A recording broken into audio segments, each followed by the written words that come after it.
चलो आप सबको जय मसीह की, प्रभु यीशु मसीह का धन्यवाद करते हैं कि खुदावर ने हमें ये प्रार्थना करने का मौका दिया कि हम आप तक परमेश्वर का वचन को पहुंचा सके। तो आज के जो वचन पढ़ेंगे लूका 16 का 27 और इस वचन को कोई पढ़ेगा। उसने कहा, तो हे पिता, मैं तुझसे विनती करता हूँ कि तू उसे मेरे पिता के घर भेज। आमीन। हालेलुया। और अगर हम 28 में देखेंगे तो उसमें लिखा है, क्योंकि मेरे 5 भाई हैं और वे उनके सामने इन बातों को गवाही दे, ऐसा ना हो कि वे भी इस पीड़ा की जगह पर आए। हालेलुया। अगर हम 30 में देखेंगे तो उसमें लिखा है कि उसने कहा, नहीं हे पिता अब्राहम, यदि कोई मरे हुओं में से जाए तो वे मन फिराएंगे। हालेलुया। अगर 31 में देखेंगे तो उसमें लिखा है कि उसने उनसे कहा, जब वे मूसा और भविष्यवक्ताओं की नहीं सुनते तो यदि मरे हुए में से कोई जी उठे तो भी उसकी नहीं मानेंगे। हालेलुया। तो हम इसका थोड़ा सा सारांश में देखेंगे कि किस तरह से ये जो धनी व्यक्ति है और लाजर के बारे में लिखा हुआ है कि उस धनी व्यक्ति ने जब देखा कि उसके लिए कोई आशा नहीं थी और ऐसी कोई राहत प्राप्त करने का कोई साधन नहीं और कोई मतलब नहीं था, तभी वे अपने आप से जीवित 5 भाइयों और अपने परिवार के बारे में सोचने लगा। उसने अब्राहम से विनती की कि वे लाजर को भेजकर उसे सेचित कर दे। उसने कहा उन्हें बताने की हमें कैसी दिशा में हूँ और उन्हें बताने का कि नरक में कैसे होता है, ताकि वे पछतावा कर सकें। हालेलुया। यहाँ देख रहे हो कि व्यक्ति पहले तो हाँ जो भविष्यवक्ता है जो प्रार्थना कर रहे हैं एक दूसरे के लिए, उनकी नहीं सुनते। अब वहाँ नरक में जाके बोल लिया है कि मेरे 5 भाई और हैं, उनके लिए क्या करे, अब्राहम लाजर को भेज दे। लेकिन अब्राहम ने कहा वे ऐसा नहीं हो सकता।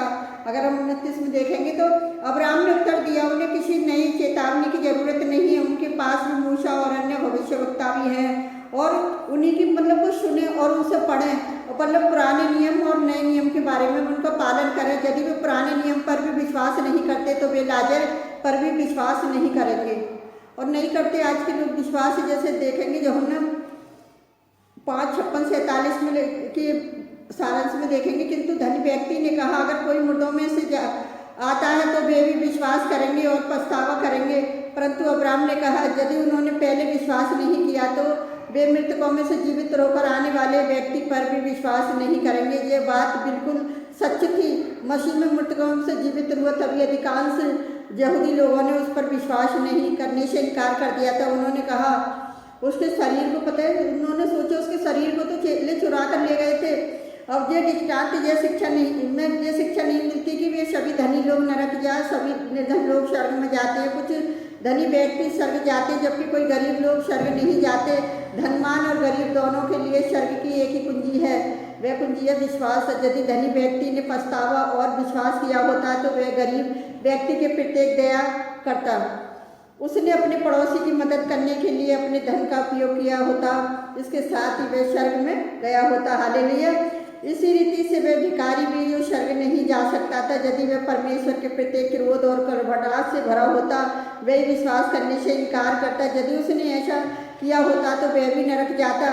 धनी और गरीब दोनों के लिए स्वर्ग जाने का केवल एक ही मार्ग है, यह एक साकार मार्ग है और सिर्फ ये कुछ लोगों को इसलिए प्राप्त करते हैं कि मत्ती 7:14 में ये मन फिराने और मसीह में विश्वास करने का मार्ग है। हालेलुया। आज लोगों के लिए जब लोग मार्ग बता रहे हैं तो पता है उनके लिए क्या कर रहे हैं कि रात गाँव में जा के उनके ऊपर हमले कर रहे हैं, उनको सता रहे हैं और उनकी बातों को नहीं सुन रहे, क्योंकि उन्हें नहीं पता कि शैतान हमें नरक ले जाने के लिए जिस तरह से एक अमीर आदमी और गरीब आदमी दोनों साथ साथ मिल रहे हैं। और देखने को कह रहे अब्राहम से कि बोल दे इसको कि जो मुझे क्या करे, मेरे 5 भाई और हैं वो भी मेरी तरह गुनाह कर रहे हैं तो उनको भी बचा ले। अब्राहम कह रहा है कि ऐसा कुछ भी नहीं है, कि मतलब उसने बोला कि अब्राहम ने कि इस तरह से तेरे और इसके बीच में क्या है, एक गड्ढा है उसके बीच में आग थी। कहते हैं ना अधलोक का मतलब न इधर का न उधर का, बीच में लटका हुआ है।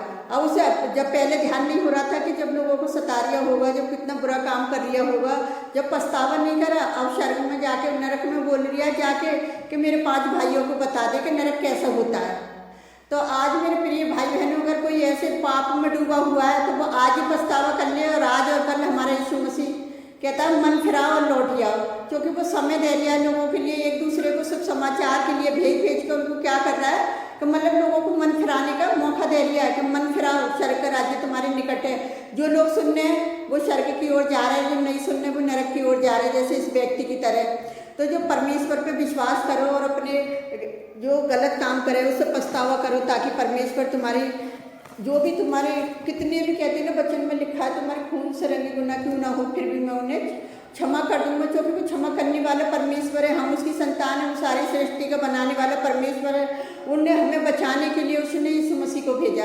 क्यों भेजा यीशु मसीह को? कि हम पाप से बच जाएं, और हमारे पाप शराब हमारी बीमारियों को यीशु मसीह ने इसलिए ऊपर नहीं लिया कि हम पाप करते रहें और पाप में डूबे रहें और हम नरक की ओर जाएं, लेकिन यीशु मसीह ने अपने आप को इसलिए बलिदान किया था कि हम पापों से बच जाएं और अपना मन फिराएं और परमेश्वर की ओर आएं। तो इसीलिए परमेश्वर के बेटे का लहू बहाना, कूड़े खाना उसके लिए व्यर्थ नहीं, क्योंकि परमेश्वर ने जगत से ऐसा प्रेम किया कि उसने अपना इकलौता पुत्र दे दिया, ताकि जो कोई इस पर विश्वास करे नाश न हो। प्रभु नहीं चाह रहा किसी भी जाति में से हो, उसने सारी मानव जाति के लिए अपने पुत्र को दे दिया कि ताकि क्या हो कि सारी मानव जाति के लोग बचाए जा सके। क्योंकि परमेश्वर किसी का भी पक्षपात नहीं करता। जो सच्चे हृदय से माफ़ी मांगता है और अपने गुनाहों को पछतावा करता है तो परमेश्वर उसे क्षमा करने में दयालु और अनुग्रहकारी परमेश्वर है। तो मैं परमेश्वर यहोवा का धन्यवाद करती हूँ। तो आप किसी बात से डरिए ना, और यीशु मसीह के पास जाने से तो बिल्कुल भी मत डरिए, क्योंकि वो क्षमा करने वाला प्रभु है। वो प्रभुओं का प्रभु, वो राजाओं का राजा है। वो परमेश्वर यहोवा है जो हर एक अपनी बेटी बेटी को क्षमा करने के लिए तैयार है। बस हमें वो हाथ पसारे हुए हमें जाने की ज़रूरत है उसके पास कि मेरे पिता है, मेरे अब्बा, तो मुझे क्या कर क्षमा कर दे। जब हम उसके पास जाते हैं टूटे मन को लेके, तो वो कहते हैं ना, टूटा मन परमेश्वर के जो बलिदान है, तो वो हमारे बलिदानों को व्यर्थ नहीं जाने देगा। वो हमें आशीषित करेगा और हमारे गुनाहों को मिटा के एक हमें सही मार्ग दिखाएगा। तो आइए हम आप सबके लिए प्रार्थना करते हैं। आज के सुंदर वचन के लिए प्रभु आशीष दे आप सबको। हालेलुया। धन्यवाद करते मेरे राजाओं के राजा, प्रभुओं के प्रभु, आपकी स्तुति, आपकी तारीफ हो, आपकी प्रशंसा हो मेरे खुदावन।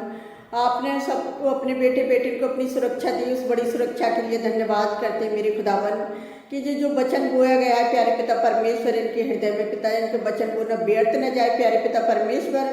मैं उन सब विरोधी भाई बहनों के लिए प्रार्थना करती हूँ खुदावन, उन्हें नरक की आग से बचाना प्यारे पिता परमेश्वर। वो भी अपने गुनाहों के लिए आपसे क्षमा मांगे, क्योंकि आप क्षमा करने वाले प्रभु हैं प्यारे पिता परमेश्वर। जिस तरह से लाजर से कह लिया है कि उसे मुर्दों में से भेजे तो वो विश्वास करेंगे, उसके 5 भाई नहीं, प्रभु पर विश्वास नहीं करा कुछ लोगों ने, और जिन्होंने विश्वास किया उन्होंने अनंत जीवन पाया। पिता आप अनंत जीवन देने वाले परमेश्वर है मेरे खुदावन।